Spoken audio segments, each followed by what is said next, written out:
I met him on Hinge in the spring of 2023. His name was Ethan, at least that's what his profile said. He was 31, a software engineer at a company I recognized. 6 photos that all looked natural and unposed. A hike, a cooking class, him with what looked like a niece or nephew. His prompts were funny without trying too hard. He answered my first message within a few hours, and within 3 days we had moved off the app to texting. Within a week we had a date scheduled. I want to stop here and tell you something. I am not the kind of woman who falls for anything online. I have a job in tech. I know how easy it is to fake a profile. I know how to reverse image search. I did all of it with Ethan. His photos were clean. His LinkedIn matched what he told me. His Instagram was public with friends tagged in posts going back 5 years. He was real. That's what made what happened next so hard to process. Our first date was at a wine bar on a Thursday night. I got there first and ordered a glass. He walked in 7 minutes late and apologized, and he looked exactly like his photos. 6'2", dark hair, a quiet, easy smile. He was charming in that way that feels rehearsed until you realize he's just comfortable in his own skin. We talked for 3 hours. He asked me about my work and listened to the answers. He told stories about growing up in Portland and made me laugh without trying. When the bill came, he paid without making a thing of it. He walked me to my Uber and hugged me goodbye. He didn't try to kiss me. He didn't invite himself over. He just said he wanted to see me again and texted me when he got home. We went on a second date 4 days later. Dinner at a small Italian place he picked. It was just as good as the first, maybe better. I remember thinking on the drive home that this might actually turn into something real. I hadn't felt that in a long time. When he asked if he could come to my place for a drink, I said yes. That's important. I said yes. This wasn't a situation where I was pressured or manipulated. I made a choice. I thought I was making it with the person I had spent 7 hours getting to know over 2 dates. When we got to my apartment, I poured us each a glass of wine, and we sat on my couch. He was exactly the same person he had been at the restaurant. Funny, warm, attentive. At some point we started kissing. It was gentle. He wasn't pushing anything. And then about 10 minutes in, he did something that made my entire body go still. He leaned back just slightly and looked at me with an expression I had never seen on his face before. It was flat, assessing, like he was checking something off a list. He said, "You look just like her." Not in a romantic way, not as a compliment. He said it the way you'd read a description out loud.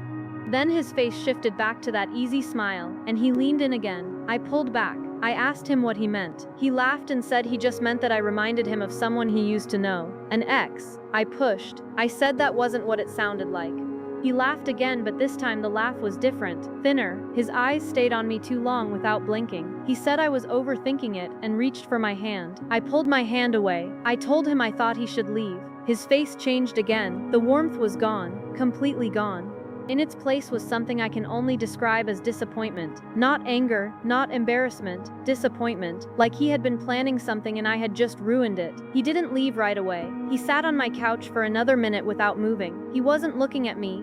He was looking at the wall behind me. Then he stood up slowly and said, "Okay." That was it. Just okay. He walked to the door. He put on his jacket. He turned and looked at me one more time, and he said, "You should lock this behind me." Then he left. I locked the door. I locked the deadbolt. I put the chain on. I stood there for a moment with my forehead pressed against the wood, listening for footsteps in the hallway. I didn't hear any. I walked back to the couch and sat down, and my hands started shaking. I didn't know why at first. Nothing had happened. He had left when I asked him to. By any objective measure, nothing was wrong, but every part of my body was telling me I had just avoided something terrible. That is a feeling I have never been able to describe to anyone properly. It was not fear of what could have happened. It was certainty. My body knew something my brain was still catching up to. I reverse image searched his photos again that night. This time I was more thorough. I ran them through 3 different search engines and 2 facial recognition tools that I had access to through my job. All 6 photos matched a man in Portland with a different name. His real name was Daniel. He had no tech job. He worked as a contractor apparently. He had been arrested twice in the past 5 years. One of those arrests was for unlawful imprisonment. Charges had been dropped because the victim stopped cooperating. The second arrest was for criminal trespass at a woman's home. Same outcome. Charges dropped. I sat on my couch at 2 in the morning reading about him with every light in my apartment turned on. I took everything I found to the police the next morning. They opened a file. They confirmed that he had used several aliases on dating apps over the past 2 years. They had been trying to build a case against him, but without a willing victim, they couldn't do much. The detective told me I was lucky. She said based on the pattern of behavior she had seen from men like him, the line between a second date and something much worse is usually crossed in the same place I had been, on a couch, in a living room, with the door locked. She also told me something I think about constantly. She said the moment he said you look just like her was almost certainly the moment something switched in his head. She said men like him often need a trigger, a moment where the person in front of them stops being a person and becomes a stand-in for whoever they are actually trying to hurt. She told me I had done something right without knowing it by pulling back, by asking questions, by breaking the illusion. She said if I had played along even for another minute, the night would have ended very differently. I have not used a dating app since. When I tell people this story, they always ask the same question. What do you think he was going to do? I don't have an answer for that. I have guesses. They're bad ones. The only thing I know for certain is that for about 45 minutes on a Tuesday night, I was sitting on a couch next to someone who was a completely different person than the one I thought I knew. And I still don't understand how I didn't see it sooner. I wonder sometimes if other women did see it and he just moved on. I wonder if that's how he got so good at the first 2 dates. Practice. I wonder how many women looked like her before I did. I was 29 and living in a mid-sized city in Texas. I had been on and off the apps for about 2 years. I wasn't jaded, but I wasn't optimistic either. I had the same experience most people have. A lot of conversations that went nowhere. A few first dates that didn't lead to second ones. Occasionally, something that lasted a month or two before fading out. Nothing bad, nothing exciting either. Then in October of 2022, I matched with a woman named Lauren on Bumble. 27, a nurse. Her profile was simple and genuine. 3 photos, no filters, no group shots where you had to guess which one she was. She messaged me first with a decent opener, and within 2 days we had set up a date. If this story is already pulling you in, drop a comment and tell me the best is still coming. We met at a bar downtown on a Saturday night. She was exactly as advertised. Soft-spoken, a little shy, smart. She laughed at my jokes, but also pushed back on a few things which I liked. We ended up talking for almost 4 hours. The bar started to close and neither of us wanted the night to end. I offered to drive her home. She hesitated for a second and then said she'd rather just have me drop her near her place. She didn't want me knowing her exact address yet. I respected that. It was a smart move. I dropped her off at a corner 2 blocks from where she said she lived. She thanked me and gave me a quick hug and walked off into her neighborhood. I watched her in my rear view until she turned the corner. I drove home feeling like the night had gone as well as it possibly could have. We texted the next day. She said she had a great time. We made plans for a second date the following Friday. The second date was at a nicer restaurant. It went just as well as the first, maybe better. At the end of the night, I offered to drive her home again. This time she said yes. She gave me an address. It was a townhouse in a quiet neighborhood, about 15 minutes from the restaurant. I pulled up out front and walked her to the door. She thanked me for dinner. She said she'd text me when she got inside. We kissed. It was a good kiss, the kind that makes you feel like this might be the start of something. She went inside. I waited in my car until I saw her text. All good. Had a great time. Talk tomorrow. I drove home smiling. The next morning I was scrolling through my phone and something caught my eye. A news article that had been pushed to my home screen because it was trending in my area. The headline said, "Home invasion in quiet neighborhood, body found in townhouse." I clicked on it out of morbid curiosity. I read the first few lines, then I stopped. Then I read them again. The address matched. It was the exact townhouse I had dropped Lauren off at the night before. The article said that a woman in her 60s had been found dead inside the home. She had been there for several days. Police were investigating. Neighbors had called in a welfare check after not seeing her. The article had a photo of the townhouse. It was the same one, same brick facade, same white shutters, same reef on the door. I had kissed a woman named Lauren on the front porch of a house where a body was being discovered. I called her. It went straight to voicemail. I texted. No response. I called again. Nothing. I sat on my couch for an hour trying to figure out what to do. Part of me thought it had to be a coincidence. Maybe she was a relative of the deceased woman and was staying there. Maybe she lived nearby and had given me the wrong address for safety reasons. But none of those explanations accounted for her not responding. Finally, I drove to the police station and told them everything. I showed them my text history with Lauren. I showed them the date and time I had dropped her off. I showed them the address she had given me. The detective listened to all of it and then asked me to stay while he made some calls. About 30 minutes later, he came back with another officer. They told me that the woman who owned the townhouse had lived alone. She had no daughter, no niece, no relative named Lauren who would have been staying with her. The owner was 71 years old and had lived in that townhouse for over 20 years. Her name was not Lauren. Her closest living relative was a nephew in Arizona who hadn't spoken to her in months. They also told me that the time of death was estimated to be about 4 days before I had dropped her off. Meaning the owner had already been dead inside that house for days when I walked a stranger to the front porch and kissed her in front of it. The coroner later said the body had been found in the bedroom. The exact bedroom that was behind the window Lauren would have walked past on her way upstairs. They asked me to look at some photos. I identified Lauren immediately. Her name wasn't Lauren. It was a common enough name I won't repeat here. She had a long history with the police, fraud, identity theft, squatting in homes that didn't belong to her. She had apparently been living in the townhouse for at least 2 days before I showed up, using the deceased woman's house like it was her own, sleeping in her bed, eating her food, wearing her clothes according to one of the officers, and inviting men she met on dating apps to drop her off there like it was her own home. The police didn't know if she had anything to do with the owner's death. The autopsy was pending and would take weeks, but they wanted to talk to her. I tried to reach her one more time from the station. Her profile on Bumble was gone. Her phone number was disconnected. Every trace of her had disappeared within 24 hours of the news article going live, like she had watched the same headline I watched and knew exactly what she needed to do. I thought about this more than I'd like to admit, how easy it was for her. 2 photos and a story, and a friendly personality. I never asked hard questions. I never had any reason to. I remember thinking she was one of the most authentic people I had met on an app in months, and the entire time she was sleeping in a dead woman's bed. The police kept my information in case she resurfaced. As far as I know, she hasn't. At least not under the name Lauren. But I think about that sometimes when I see dating app notifications. I wonder how many other men she's walked to a porch that didn't belong to her. I wonder how many of them ever put it together. And I wonder what she's doing right now, tonight, somewhere in some other city, probably standing in someone else's kitchen, using someone else's name, kissing someone else's stranger at the door of a house that isn't hers. This happened in May of 2024. I was 24 and living in a 3rd-floor apartment in a mid-sized city I won't name. I had been on Tinder for about 6 months. Mostly it was boring. I'd match with someone, we'd chat for a few days. One of us would stop responding. That was the whole pattern. Then I matched with Marcus. He was 32, tall, a graphic designer. His profile was dry in a way I appreciated.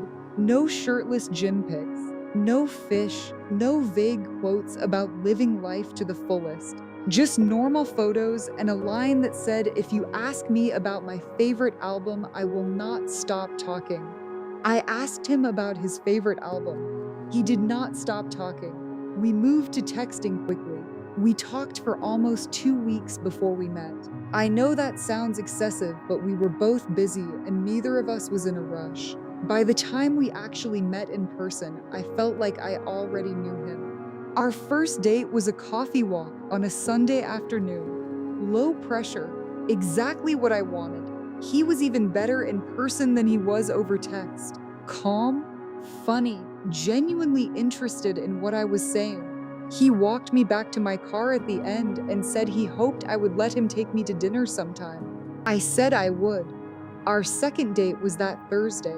We had dinner at a ramen place downtown. After dinner, he asked if I wanted to grab a drink somewhere. I said sure. We walked to a small cocktail bar a few blocks away.